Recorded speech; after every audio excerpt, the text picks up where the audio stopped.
तुम्हारी एक कमजोरी थी और उस बंदे ने वो कमजोरी पकड़ ली और उसने तुम्हारा लाभ ले लिया और तुम्हें मूर्ख बना दिया और तुम मूर्ख बनते चले जाते हो हर बार। या तो विवाद करोगे या तो अंधविश्वास करोगे, तुम मध्य की स्थिति में आते ही नहीं हो। वो विज्ञान है तो फिर ये भी विज्ञान है जो मैं कर रहा हूँ। मैंने ऐसे किया और ऐसे किया और काम हो गया, कुछ तो मेरे अंदर से निकला और तुम्हारे अंदर गया, चमत्कार नहीं है। एक नया डॉक्टर आया है मार्केट में, वो कहता है आपको जलेबियां पसंद हैं, आ जाओ। हमारे यहाँ की जलेबी में एक खास विशिष्ट व्यवस्था है, हमारे यहाँ की जलेबियां एकदम बेहतरीन हैं। आप सिर्फ 2 महीना हमारे यहाँ की जलेबियां खाओ और खबरदार 40 दिन खाओगे तो असर नहीं मिलेगा, रिजल्ट नहीं मिलेगा।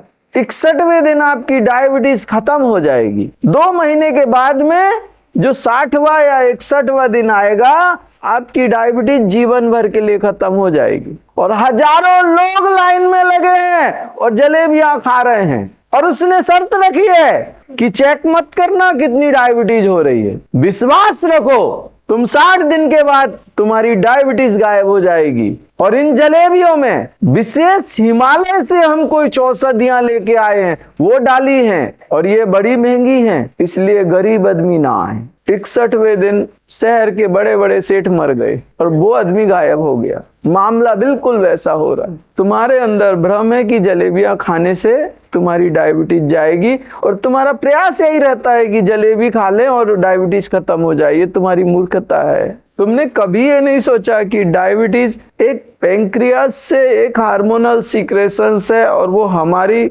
बॉडी का एक सिस्टम है। डाइजेशन सिस्टम जब तक परफेक्ट नहीं होगा और हमारा मन शांत नहीं होगा, ये डायबिटीज हमें छोड़ने वाली नहीं है। तुम्हारी एक कमजोरी थी और उस बंदे ने वो कमजोरी पकड़ ली कि सब कहते हैं कि मीठा मत खाओ। अगर तुम्हें मीठे के नाम पे कह दिया जाए कि डायबिटीज खत्म हो जाएगी, तुम भागे भागे आओगे। और उसने मामला सेट कर लिया, वो तुम्हारी कमजोरी को पकड़ गया और उसने तुम्हारा लाभ ले लिया और तुम्हें मूर्ख बना दिया और तुम मूर्ख बनते चले जाते हो हर बार। फिर कोई जलेबी के बाद में कोई कचौरियों वाला आएगा। तुम्हारी बुद्धि, जब तुम बुद्धि का उपयोग करना छोड़ देते हो, जब तुम सामने वाले से प्रश्नोत्तर करना छोड़ देते हो, जब तुम सामने वाले से स्पष्टीकरण मांगना छोड़ देते हो, जब तुम सामने वाले के प्रभाव में दब के और अपने को बिल्कुल एकदम छोटा समझ लेते हो और सामने वाले को भगवान समझ लेते हो, तब तुम धोखा खाते हो।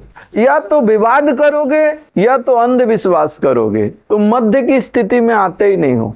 मैं विवाद को भी गलत मानता हूँ और अंधविश्वास को तो एकदम गलत मानता हूँ। मैंने जो कल किया इसको तुम चमत्कार मानते हो, मैं इसको चमत्कार बोलता ही नहीं, ये पूरा विज्ञान है एक। अगर ये चमत्कार होता तो रिमोट से जो रेज निकलती है और टीवी में चैनल चेंज हो जाते हैं या वॉइस आप कम ज्यादा कर देते, तो वो भी चमत्कार है ना, राइट? आपको कहाँ दिख रहा है रिमोट में से कुछ निकला और उसने जाके कुछ चेंज किया? कहाँ दिख रहा है? वो विज्ञान है तो फिर ये भी विज्ञान है जो मैं कर रहा हूँ। मैंने ऐसे किया और ऐसे किया और काम हो गया, कुछ तो मेरे अंदर से निकला और तुम्हारे अंदर गया, चमत्कार नहीं है, ये एक साइंस है।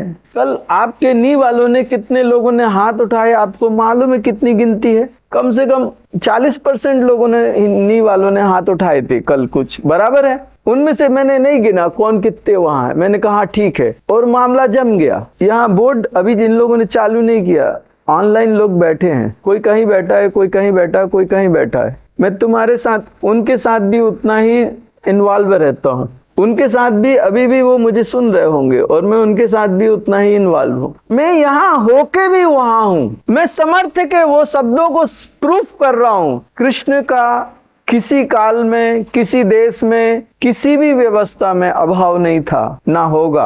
अभाव अर्जुन का है, अर्जुन मिलना चाहिए, कृष्ण अपने आप उतरता है। अर्जुन आ गया तो कृष्ण आएगा आएगा आएगा, इसमें डाउट नहीं है। तुम अर्जुन बनने को तैयार हो जाओ, कृष्ण उतरेगा। और अगर तुम दुर्योधन बनने के लिए तैयार होगे तो शकुनी ही उतरने वाला तुम दुर्योधन बन के और कृष्ण को चाहो तो शकुनी मामा मिलेगा। धृतराष्ट्र वही संभव है, धृतराष्ट्र से दुर्योधन ही मिल सकता है, आपको शकुनी ही मिल सकता है।